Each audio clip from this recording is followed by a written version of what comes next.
Hello everybody, welcome and welcome back. Today we're going to be playing on the best of one standard ranked ladder with a Cleric tribal deck that I put together yesterday. So this deck's kinda silly, but I was looking through the rares and mythics in standard and seeing what all stood out to me so I could update a few decks, and Shadowrite Priest was one of them. So I went through and checked to see what all clerics there were, and there is definitely enough to build a somewhat okay shell. Evolved Sleeper is the only non-cleric creature in the deck that's not one of our tutor targets, but he can turn himself into a cleric for a black mana, so it's pretty good. It gets bigger, it draws you cards, it has Death Touch, it's a great card. Toxrill the Corrosive is one of our two tutor targets, and Dreadfast Demon is the other. We can get these out of the deck with the Shadowrite Priest's ability to sacrifice another cleric, search your library for a black creature card, and put it onto the field. Dreadfast Demon is actually pretty good despite being just a 7 mana 6/6 flyer. If you can time it correctly during one of your turns while the opponent's tapped out, you can basically immediately go to your end step, make a copy of this demon, and now they have two demons to get rid of, as well as, whatever other stuff on the board you have, like Ellis, Shadowrite Priest, Voice of the Blessed. And Toxrill the Corrosive is the tutor target against mono red and soldiers, because, it's Toxrill. It shrinks their board really fast and kills like 4 creatures in a turn, gives you 4 slugs. It's pretty solid. Kayla's Reconstructions is the kind of standout card of the deck, being able to hit for usually 3 is the sweet spot. The biggest I got was 5, but I whiffed on the 5th card, so 3 to 4 seems to be the sweet spot with it. And yeah, this deck's really cool. I had a blast playing it. It's definitely not the most powerful thing in standard, but I'm here for a laugh, so this is perfectly fine with me. If you are not already subscribed, make sure you hit subscribe down below, leave a like, drop a comment, and let's hop onto the best of one ladder and see how this does. Alright, game 1. Hand looks keepable, I guess. We'll try this. We'll start it off with a Lunarch Veteran, and we'll pass. Opponent's going to play a Seed Core and a Rot Priest. We'll play another Vet, gain a life, and we'll pass.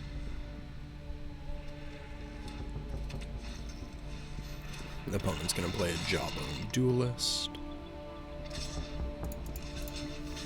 Easy double block for us.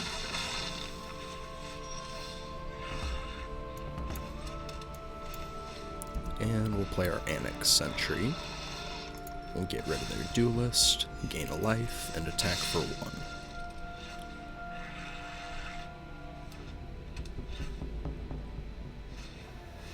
Opponent's going to play their own Annex Sentry, take out my Annex Sentry, and get their Duelist back. So Iganjo only costs 3, so we can play our Sleeper, gain a life, and we can pass here and hopefully they attack in with their Sentry. And there's a Bloated Contaminator. And a Crawling Chorus. Any attacks? Dang. We'll pay a life, turn him into a 2/2. And I think we just play our Iganjo here and hit a Kayla's Reconstruction for 2. We'll hit an Annex Sentry and a Peacekeeper. We'll name Annex Sentry.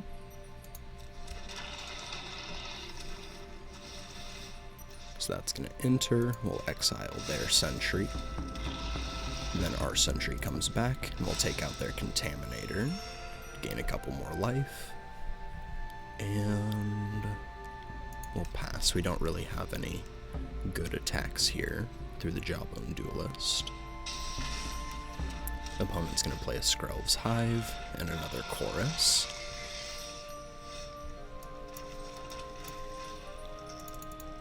Let's Kayla's Reconstruction for 3. Voice of the Blessed, Ellis, and a Purifier.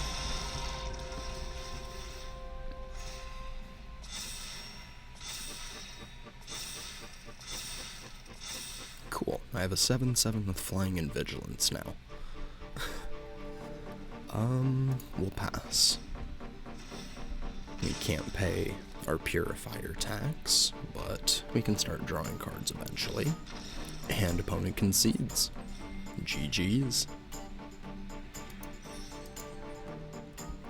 Alright, game 2. This hand looks barely keepable, but we're gonna try it. We at least have Anointed Peacekeepers, which will help catch us up, since we can slow our opponent down. The opponent plays a Rafine's Tower. Darn, should have played the Caves of Koilos first, then we could have evolved our Sleeper, but that's okay. And opponent plays a Reckoner Bankbuster. Let's get our Peacekeeper down and see what's in their hand. Dennick, Sorin, Negate, and Invoke. So if we name Dennick, they don't do anything next turn besides draw. And since we know about the Negate, we can play around it, I think. Dennick, Pious Apprentice. And we'll attack for 1.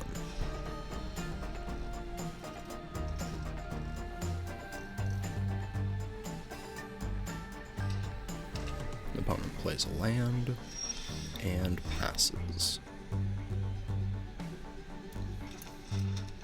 Let's play our Caves, and we'll go with our other Peacekeeper. And I think here we name Invoke. Sorin, if he plays it, they make a 2/3, and it doesn't measure up well against anything that we're playing currently. So, I think Invoke Despair is the correct name here. We'll evolve our Sleeper, and we're going to attack for 5.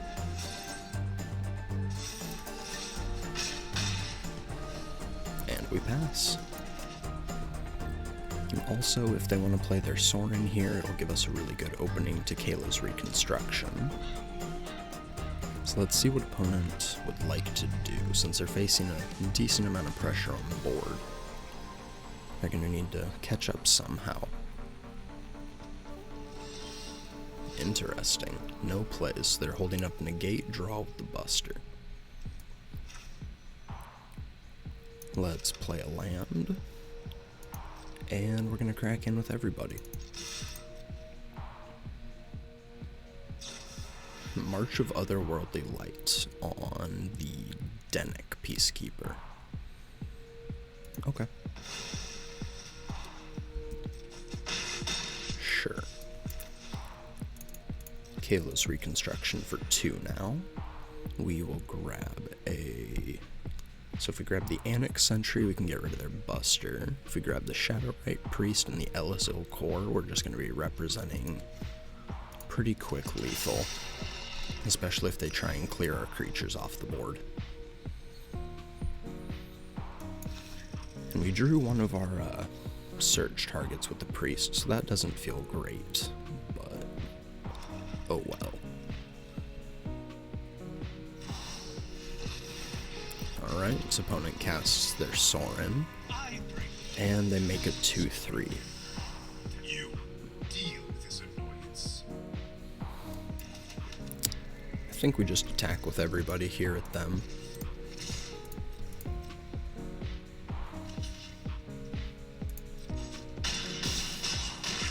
Opponent goes to 1. Probably should have evolved the Sleeper. That was definitely a throw there. Oops.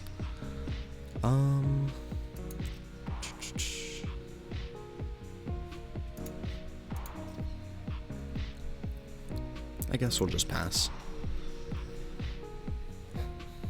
It's fine. Opponent hits their 6th land. Still one short of the Invoke Despair.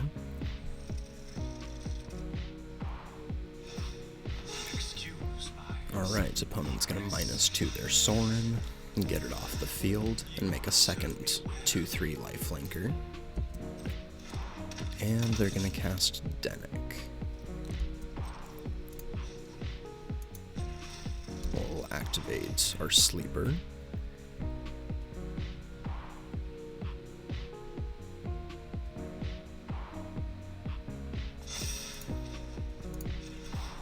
And we'll activate the Sleeper again, and we'll draw a card. March of Otherworldly Light on the Sleeper. We still get to draw our card at least. That's rough. They still have their mana open for their negate. Let's gain a life off our Scoured Barrens. We can activate our Shadowrite Priest. We would have to sacrifice the Ellis, because if we sacrificed the Peacekeeper, then they'd be free to fire off Invoke Despair at us, and we don't have quite enough mana to play the Missionary and then sacrifice. If that had been an untapped land, we could do that.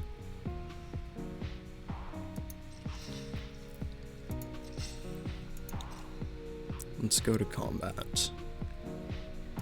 And in for 4, I think. If they want to trade it with their Buster, they're going to go down to 2. And that would leave the door open to get our creature out of the field, or out of the library. They're going to double block. So it's going to die anyways. We might as well just sacrifice it here, ping him for a damage, and grab our demon.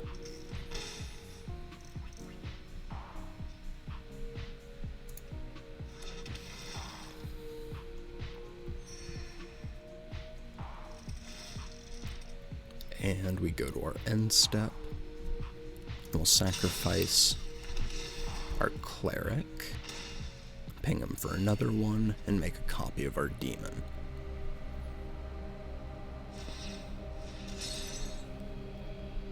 So if they fire off the Invoke Despair here, then we sacrifice a creature and they just die. So I'm kind of hoping they do that.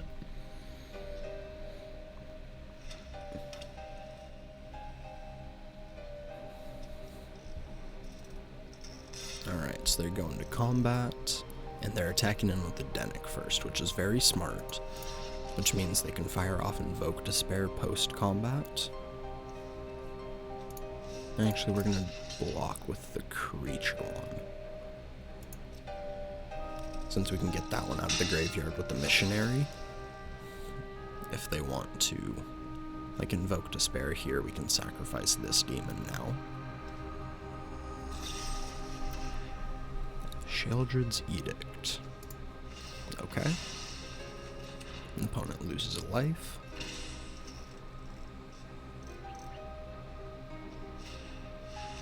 And Invoke Despair.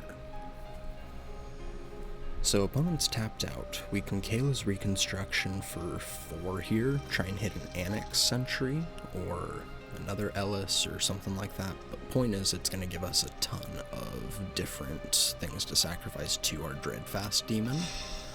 So we'll sacrifice the Ellis.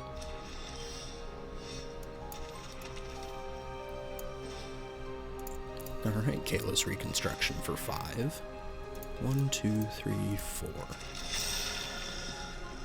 Let's attack for 6. They block.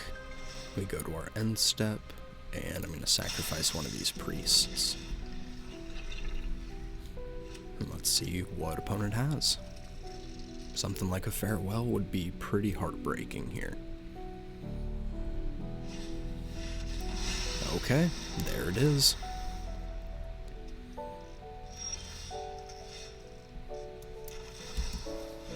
I guess we'll just play our Toxrill here, since we have nothing in the graveyard for the Missionary, and nothing to exile with the Sentry. Okay, well, we have something to get back with the Missionary now.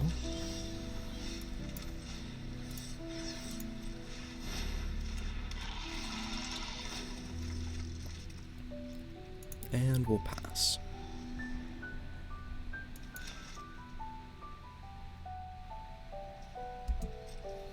And back to us. We'll attack for 2.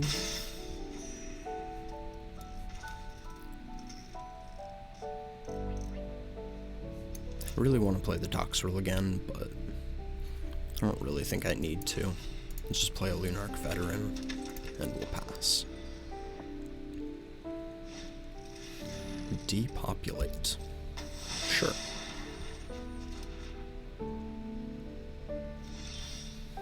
Back to us. Let's go with Toxrill. And we'll play our Phantom. Do you have another board wipe? Please no. My clerics have been through enough. They deserve this W. White Sun's Twilight. Okay.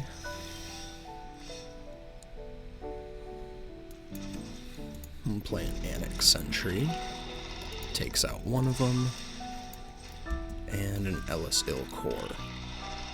And we'll pass. Oh, I sequenced that wrong. I could have gained a life, but we're going against a bunch of mites. I don't think the life's gonna matter too much. Lily of the Veil. Something suspicious is going on. And for once, it's not my fault. We'll sacrifice our Annex Sentry. One of your friends has to leave.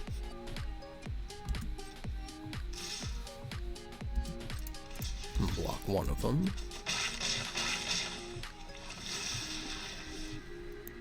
And take 3 poison.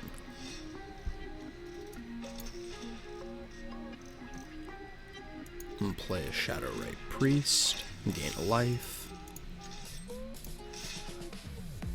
And so we attack them for 3. They +1 the Lily. We have to discard our Go for the Throat. Sack the Shadow Rite, or we activate our Shadow Rite Priest, sack the Ellis to tutor up. I don't even, oh, he doesn't have haste. My bad. Yeah, I don't even know how we win this game from here, unfortunately. We got him really low a couple times. Oh, apparently they just didn't have it. GG's. Thank you all for watching, I appreciate it. Like, comment, subscribe, and I will catch you in the next one. Peace.